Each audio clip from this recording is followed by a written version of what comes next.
నమస్తే, welcome to NS TV. ముందుగా వార్తల్లోని ముఖ్యాంశాలు. తల్లిదండ్రులను విస్మరించే వాళ్ళు శిక్షార్హులే. ఆర్టీఓ ఎన్ శ్రీనివాస్. బీఆర్ఎస్ పార్టీ కార్యాలయంలో ఈ రోజు మెట్పల్లి మండలం ఎంపీపీ మారు సాయిరెడ్డి అధ్యక్షులు పత్రికా సమావేశం. స్వామి వివేకానంద ఇన్స్టిట్యూట్ ఆఫ్ టెక్నాలజీలో యాన్యువల్ డే ఎలిస్టర్ 2024 celebrations. Telangana short film makers welfare association సభ్యుడు విశ్వజ్ఞచారి పుట్టినరోజు వేడుకలు. వ్యవసాయ శాఖ మరియు పోలీస్ శాఖ ద్వారా మండలంలోని విత్తన డీలర్ల దుకాణాలను బిగ్మల్ ఏటీఏ తనిఖీ చేయడం జరిగింది. మంచిర్యాల జిల్లా బెల్లంపల్లి ప్రభుత్వ 100 పడకల ఆసుపత్రిలో మహిళ మృతి. జిల్లాలో రైతులకు సరిపడా పచ్చిరొట్టె విత్తనాలను పంపిణీ చేయుటకు యంత్రాంగం యువత కార్యాచరణ ప్రణాళికలతో పనిచేస్తుందని జిల్లా కలెక్టర్ జితేష్. శ్రీ శ్రీ శ్రీ నక్కులమ్మ అమ్మవారి ఆలయ నిర్మాణం పూర్తయిన సందర్భంగా ప్రతి సంవత్సరం మే 30వ తేదీన అమ్మ వేడుకలు. కాకినాడ జిల్లా పిఠాపురం నియోజకవర్గం పిఠాపురం మండలం నవకండవాడ గ్రామంలో 2013 సంవత్సరంలో శ్రీ శ్రీ శ్రీ నక్కులమ్మ అమ్మవారి ఆలయం నిర్మాణం పూర్తయిన సందర్భంగా ప్రతి సంవత్సరం మే 30వ తేదీన అమ్మ వేడుకలు వైభవంగా నిర్వహించారు. గ్రామంలో ఆలయ కమిటీ సభ్యులు తెలిపారు. ఈ అమ్మ ఆలయ నిర్మాణం చేసి 12 సంవత్సరాలు కావడం అమ్మవారికి గ్రామ ప్రజలు ఎంత సంతోషంగా వైభవంగా కుంకుమ పూజలను మహిళలు చేయడం జరిగింది.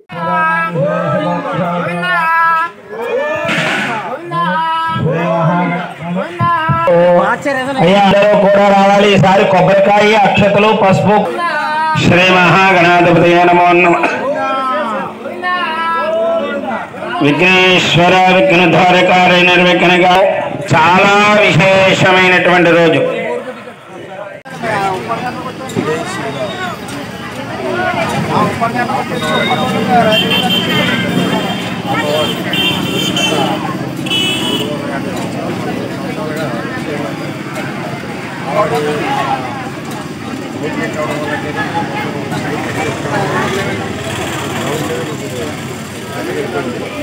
దాన్ని 15 సంవత్సరాల క్రితం మా గ్రామ ప్రజలు అందరూ కలిసి వరి నిర్మాణం చేసుకుని దాన్ని అతి వైభవంగా వైభవం తీసుకురావాలని ప్రయత్నం చేద్దాం. ఇప్పుడు దాకా ప్రతి సంవత్సరం కూడా ఈ మే 30 ఆవిడ అమ్మవారి పూజ జరుగుతుంది. అమావాస్య జాతర తర్వాత అమావాస్య చేసి జాతర జరుగుతుంది. అమావాస్య నైవేద్యాలు జరుగుతాయి. ఈ అమ్మవారి ఎప్పుడు కూడా ఇంత వైభవంగా లేదు. ఈ 15 సంవత్సరాల నుంచి కూడా మా గ్రామ ప్రజలైతేనేమి మా ఊరు ప్రజలందరూ కూడా ఏర్పట్టుగా ఈ అమ్మవారి పూజా కార్యక్రమాన్ని చాలా జాగ్రత్తగా జరుగుతుంది. కూడా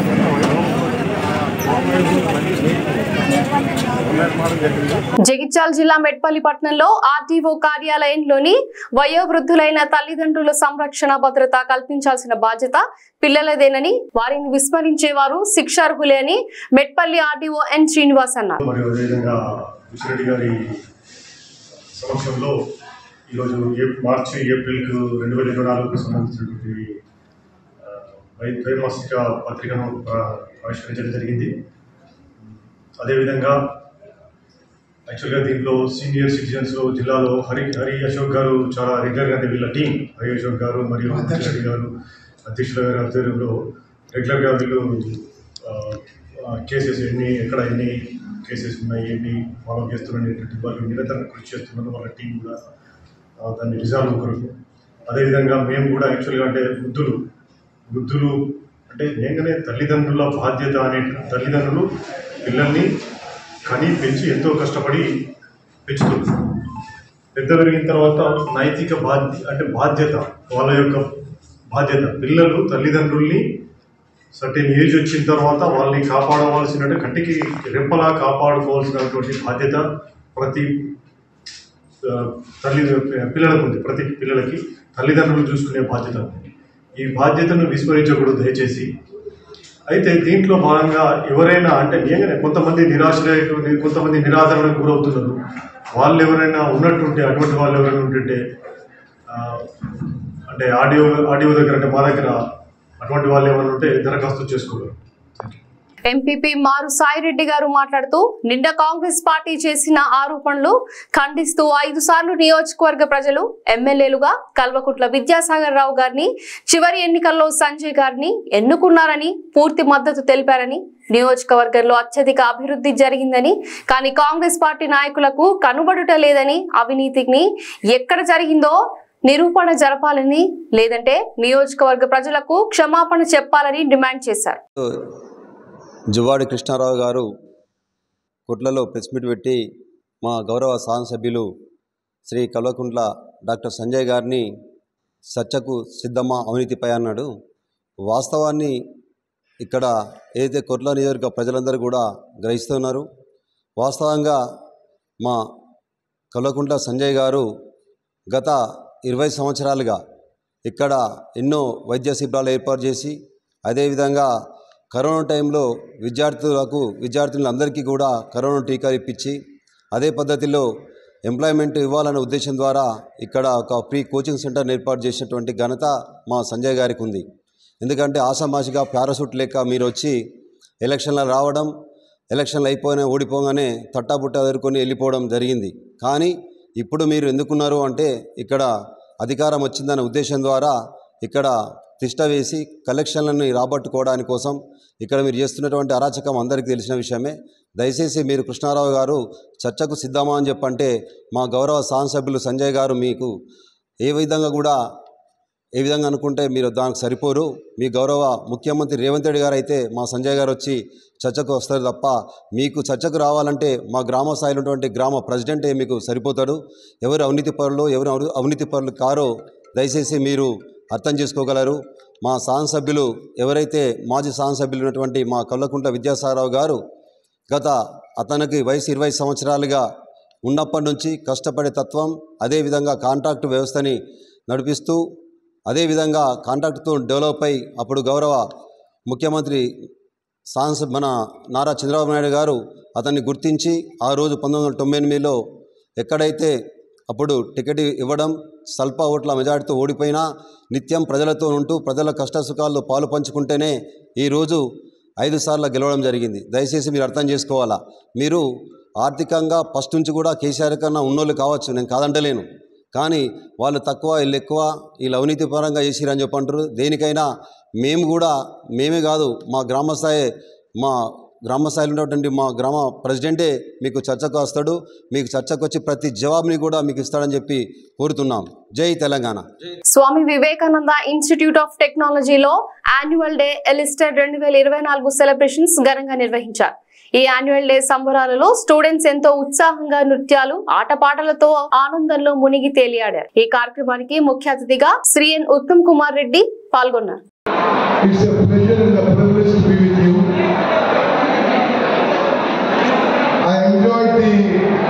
Dance and song as much as you must have.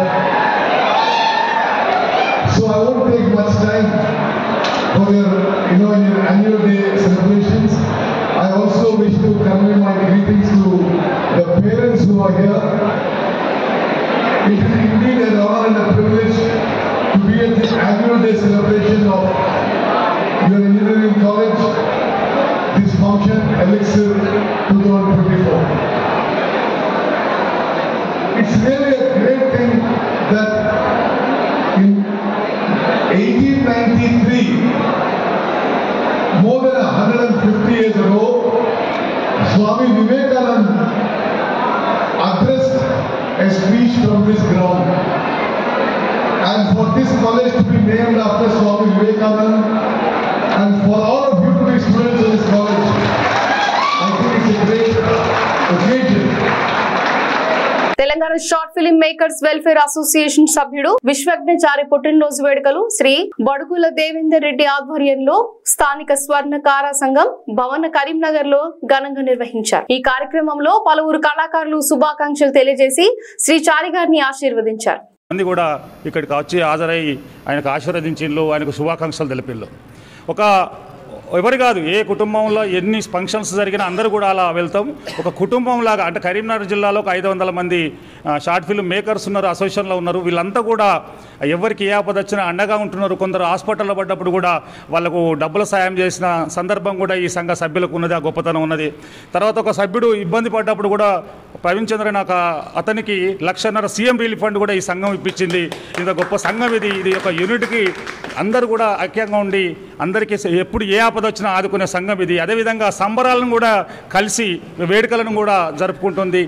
పెళ్లి వేడుకలు కావచ్చు, బర్త్డే వేడుకలు కావచ్చు జరుపుకుంటుంది. మొత్తం మీద ఈ సంఘం ఒక సభ్యునికి ధైర్యం, మాకు సంఘం ఉన్న ధైర్యం ఈ ప్రతి ఒక్క సభ్యులకు ఉన్నది.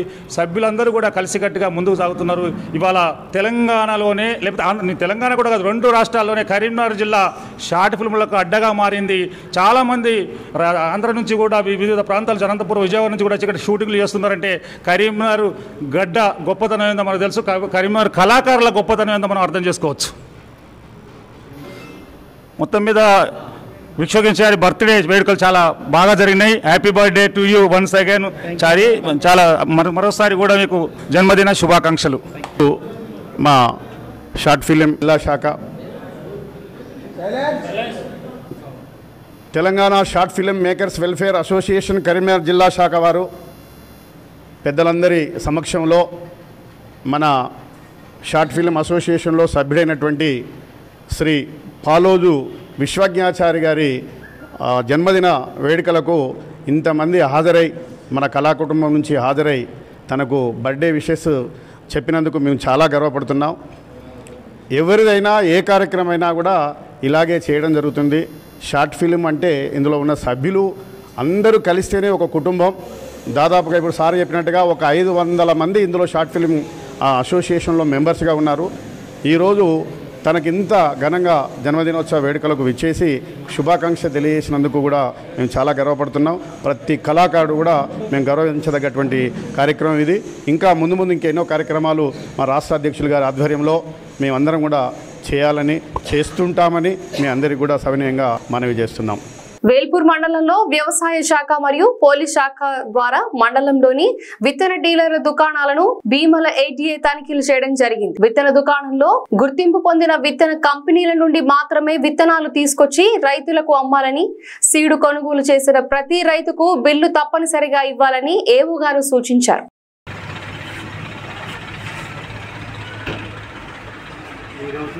వేల్పూర్ మండల కేంద్రంలో వ్యవసాయ శాఖ మరియు అధికారుల ఆధ్వర్యంలో సంయుక్తంగా తనిఖీలు చేపట్టడం జరిగింది. ఈ ఖరీఫ్ వానాకాలం సీజన్లో రైతులకు ఎటువంటి విత్తనాలు ఇస్తున్న దాని మీద విస్తృతంగా తనిఖీలు చేయడం జరుగుతుంది. దీనిలో భాగంగా ప్రతి డీలరు తన పరిధిలో ఉన్నటువంటి ఏవైతే విత్తనాలు ఉన్నాయో విత్తనాలకు సంబంధించిన బిల్లులు కంపల్సరీ రైతుకి ఇవ్వాల్సి ఉంటుంది. అదేవిధంగా ఏదైతే విత్తనాలను డిస్ట్రిబ్యూటర్ దానికి సంబంధించిన సోర్స్ సప్లై సర్టిఫికేట్ కూడా అక్కడ వచ్చిన అధికారులకు చూపెట్టాల్సి ఉంటుంది. ఇంకోటి ఏంటంటే విత్తనాలు కానీ పురుగు మందులు కానీ ఎట్టి పరిస్థితుల్లో కూడా ఎక్కడ కూడా ఎక్స్పైరీ అనేది షాపులో ఉండటానికి వీల్లేదు. వెంటనే ఆ ఎక్స్పైరీ ఉన్న విత్తనాలు కానీ పురుగు మందులు కానీ ఎమ్మటే డీలరు ఒక ఎక్స్పైరీ వివరాలు గల రిజిస్టర్ మెయింటైన్ చేసి దాని ఏవో గారి సమక్షంలో డిస్పోజల్ చేయాల్సిందిగా డీలర్లకు తెలియజేయడం జరుగుతుంది. బిల్లుగా అదేవిధంగా బిల్లులకు సంబంధించి కూడా ప్రతి రైతుకి బిల్లు ఇవ్వాలి. బిల్లులో రైతు పేరు, తండ్రి పేరు, అదేవిధంగా ఆయన గ్రామము, మండలము, మొబైల్ నెంబరు, ఏ కంపెనీ సంబంధించిన విత్తనాలు ఇచ్చినాము దాని లాట్ నెంబరు, ఇన్వాయిస్ నెంబర్ కూడా సేల్స్ రిజిస్టర్లో సపరేట్గా మెయింటైన్ చేయాల్సి ఉంటుంది. కానీ ఎక్కడైనా ఈ సీడు చట్టము. మంచిర్యాల జిల్లా బెల్లంపల్లి ప్రభుత్వ 100 పడకల ఆసుపత్రిలో మహిళా మృతి. భార్యను పొద్దున 11 గంటలకు బెల్లంపల్లి గవర్నమెంట్ హాస్పిటల్ తీసుకొచ్చినాము. వాంతులు అవుతాయి అని చెప్పి తీసుకొని వస్తే వాంతులు తగ్గినాయి. ఆల్రెడీ నిన్న నైట్ వాంతులు అయినాయి. ఇవాళ పొద్దున్న తీసుకొని వచ్చినాము. మధ్యాహ్నం దాకా మంచిగా ఉన్నది. 8:30 దాకా కూడా మంచిగా ఉన్నది. 8:30 దాకా 4 గంటలకు నేను వచ్చినా పోయినా నీళ్ళు ఇచ్చిపోయినా వాటర్ ఇచ్చి మంచిగా మాట్లాడినాం. ఇంటికి పోదామని కూడా అన్నాం. ఇంటికి పోదామంటే పొద్దున పోదాం మేడం పోదాం అని చెప్పేసి అన్నాక సరే నేను వెళ్ళిపోయినా. మా అక్క ఉన్న మా బిడ్డ బెడ్ కాడు ఉన్నారు. ఆ బెడ్ కాడు ఉన్నారు. ఆల్రెడీ 8:30కు మా అల్లుడు ఫోన్ చేస్తే వీడియో కాల్ మాట్లాడాను. వీడియో కాల్ కూడా నవ్వకుండా మాట్లాడేది కూడా ఏం లేదు. 8:30కు వచ్చిండు. ఇంజక్షన్ వేసుడితో ఏమైంది కథ గుడ్లు ఇట్లా మీద తెరిచింది, ఇట్లా చేతులు ఇట్లా పట్టుకున్నమాట. అట్లనే కథ పానం బెడ్ మీద ఇంజక్షన్ వేసుడు, ఇంజక్షన్ వల్లనే చనిపోయింది. ఆ బెడ్లాలు ఉన్న వాళ్ళు కూడా చెప్తారు అందరు. ఆ తర్వాత నాకు ఫోన్ చేసి నేను ఇక్కడికి వచ్చినాక అప్పటికి కిందికి తీసుకొని వచ్చారు, ఎమర్జెన్సీ వార్డుకు తీసుకొని వచ్చి అట్టిగా అది ఆక్సిజన్ పెట్టి ఏమో సీరియస్ ఉన్నది, నేను మంచిరాలు రాస్తాను తీసుకొని పోలేను అన్నారు. చనిపోయిన ఆమెనే అంబులెన్స్ ఎక్కించి పంపించినాక మేము గేట్ కడ పోయి ఆపినాం. ఆగన్నా ఆగు అని చెప్పేసి అన్న డ్రైవర్ ఆపిండు. ఆపిన తర్వాత ఆమెకు బీపీ చూడు ఎక్కుతా నడుస్తుందా, ఇది పల్స్ చూడు అంటే పల్స్ పెడితే పల్స్ నడతలేదు, బీపీ పెడితే బీపీ లేదు, ఆల్రెడీ ఆమె చనిపోయిందని చెప్పేసి డ్రైవర్ కూడా అన్నాడు. ఆయన కూడా అన్నాడు ఆమె చనిపోయినామని పంపిస్తాను, మీరు చూడు ఏం లేదని చెప్పేసి అన్నాడు ఆయన గేట్ కాడ. మరి అంబులెన్స్ అయితే నేను రిటర్న్ పోను అంటే వీడికెళ్ళి సోమగూడెం దాకా తీసుకుపోయిండు. సోమగూడెం కాడ లేచి లొల్లి పెట్టినాక మళ్ళీ సోమగూడెం నుంచి వెళ్ళి రిటర్న్ తీసుకొచ్చి మళ్ళీ హాస్పిటల్, గవర్నమెంట్ హాస్పిటల్ బెల్లంపల్లి హాస్పిటల్లో ఉంచినారు. డాక్టర్ని పిలిపిమంటే డాక్టర్ని పిలిపిస్తలేరు. ఆ ఇంజక్షన్ ఎవల్యూషన్లో రాసిందో వేసినామని మేడంని సిస్టర్ని పిలిపిమంటే ఆమెను కూడా పిలిపిస్తలేదు. నాకు తెలియదు అని అంటే అనుకున్న డాక్టర్, ఆ ఇంజక్షన్ నేను రాయలేను నాకు తెలియదు అంటే అడు ఇప్పుడు డ్యూటీలో ఉన్నాయి. ఆయన పిలిపిమని ఎవరు రాసిండ్రు అంటే ఆయన పిలిపిస్తలేరు. పోలీసు వాళ్ళని పిలిపించారు, పోలీసు వాళ్ళని పెట్టినారు. ఇంజక్షన్ సిస్టర్ వేసిందా లేకుంటే వాళ్ళు సిస్టర్ కాదు, అలా పనిచేస్తాం వేసింది అక్కడ. అక్కకు తెలుసు కదా, అదే చెప్తాంది ఆమె పనిచేస్తాం వేసింది, ఇలా పనిచేస్తాం అంటారు. జిల్లాలో రైతులకు సరిపడా పచ్చి రొట్టె విత్తనాలు పంపిణీ చేయుటకు యంత్రాంగం యావత్ కార్యాచరణ ప్రణాళికలతో పనిచేస్తుందన్న జిల్లా కలెక్టర్ జితేష్ వి పాటిల్ అన్నారు. బుధవారం కామారెడ్డి వ్యవసాయ మార్కెట్ కమిటీ ఆవరణలో ఏర్పాటు చేసిన పాత్రికేయుల సమావేశంలో మాట్లాడుతూ ఖరీఫ్ లో సాగు చేయుటకు 10,030 క్వింటాన్ల జీలుగా 2,362 క్వింటాన్ల జనుము విత్తనాలు 80 ప్రాథమిక వ్యవసాయ సహకార సంఘాలు అగ్రోజ్ రైతు సేవా కేంద్రాల ద్వారా సరఫరాకు ఇండెంట్ పెట్టగా మొదటి విడతగా 5,200 క్వింటాన్లు జీలుగా 1,243 క్వింటాన్ల జనుము విత్తనాలు వచ్చాయని, రైతులకు టోకెన్ పద్ధతిని సరిపడా విత్తనాలు అందజేస్తున్నామని అన్నారు. దానికి సరిగా పరిష్కారం చేసుకుంటూ ఇప్పుడు ఇంకా 2-3 రోజుల్లో అన్ని సెంటర్స్ క్లియర్ అయ్యే విధంగా ఈ యంత్రాంగం పనిచేస్తుంది. కాబట్టి ఖచ్చితంగా రైతులు అందరికీ ఏ సౌకర్యం కావాలైనా అది అధికారులు సిద్ధంగా ఉన్నారు. సో దీంట్లో మళ్ళీ ఒకసారి ఇంకా ఎవరికైనా ఇబ్బంది ఉంటే ఫోన్ నంబర్ కూడా మేము ఒక హెల్ప్ లైన్ ఫైనలైజ్ చేసుకున్నాము. సో మన మీడియా ద్వారా రైతులందరికీ నా విజ్ఞప్తి, మీకు ఎటువంటి విత్తనాల గురించి ఇబ్బందులు ఉంటే, వేరే ఎరువు విత్తనాల గురించి ఇబ్బందులు ఉంటే దయచేసి ఈ ఫోన్కి మీరు ఫోన్ చేసి మాకు చెప్పగలరు. సో 7288945556 7288894556 ఈ నంబర్ మీద మీరు ఫోన్ చేసుకుంటే మీరు నోట్ చేసుకొని మీకు గంట లోపల ఇమ్మీడియట్గా అసలు మీకు ఫోన్ కాల్ బ్యాక్ చేసుకొని చెప్తారు. మళ్ళీ చెప్తాను, 7288894556. ఓకే, సో ఇది మళ్ళీ సోషల్ మీడియా ద్వారా గ్రూప్స్లో, మన మీడియా గ్రూప్స్లో కూడా మేము పెట్టిస్తాము, పత్రికా ప్రకటన కూడా ఇస్తాము. సో అది మీరు అందరు రైతులకి అది చెప్పవచ్చు.